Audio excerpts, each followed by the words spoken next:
Hey guys, welcome back to the WODdoc Project365, episode 162. It's been a while since we started a progression program, and for you guys that have been following along for a little bit, know that I like to make a tiered progression program with little tiny tests that allow us or give us an idea whether we're ready to make the next step into the exercise.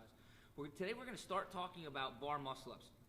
There's a couple slight deviations from when we do our progression for regular ring muscle-ups.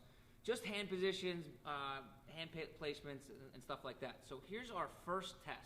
We're going to start out, and we get a grip by knowing how we're going to hold the bar, right? So if I was to jump up into a pull-up position or a muscle-up position, I'm just going to take my regular position. I take a good look at it, all right, get that feel, and I'm going to replicate it on a bar that's about chest height.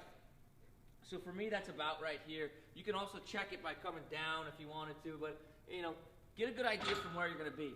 Here's the reason why. It's because normal people don't dip with this wide of a position, okay? My number one concern is that you can get out of the position once you get up there. It doesn't matter if I could teach you to get on top of the bar and the bar muscle up if you can't get out of that position. It's pretty much worthless. So here's what we're going to do. We're going to test to see whether we're proficient at getting out of that dip in the bottom position or in the top position, right? So we're going to jump up in the same position that we'd have our pull-up grip with, right? Jump up all the way on top. Again, don't mind my gunked arm. I'm going to stay in a hollow position so my torso's tight. I'm just going to lower myself down as far as I can so now my chest is resting on the bar. From right there, I want to be able to push myself up in one fluid position. And I'd like to be able to replicate this 5 times.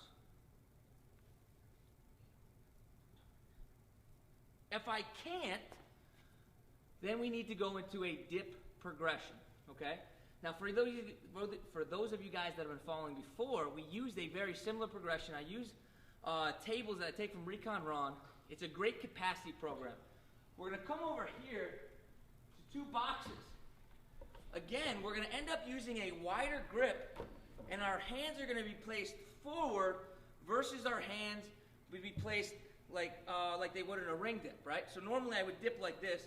When I'm going to practice for the bar muscle up, my hands are going to be placed forward, okay? And they're also going to be replicating the width at which I would hold the bar, okay? Because again, like I said before, it's going to be a wider position.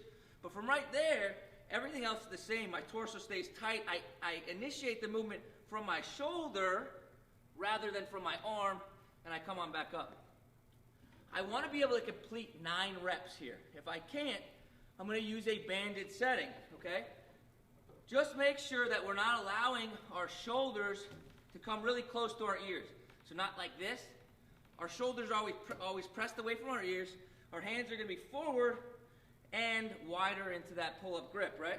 Allow myself to come on down, shoulders still as far away from my ears as I can, and drive on back up. You're going to find a band setting that allows you to do 9 reps. And then go onto the website, check out the charts, and it'll give you week 1. I believe it's 6-5-4-3-2, 6-5-4-4-3-2, one of those.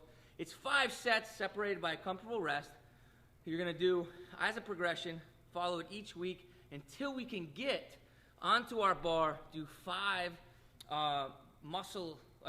dip muscle ups, I guess you want to call it. 5 dips out of the top muscle up position. And then we know that we're able to move on to our second position. Guys, until tomorrow, we are optimizing function to optimize performance. Make sure you check back tomorrow for progressions 2 and 3 for the rest of the week. All right, see you guys tomorrow.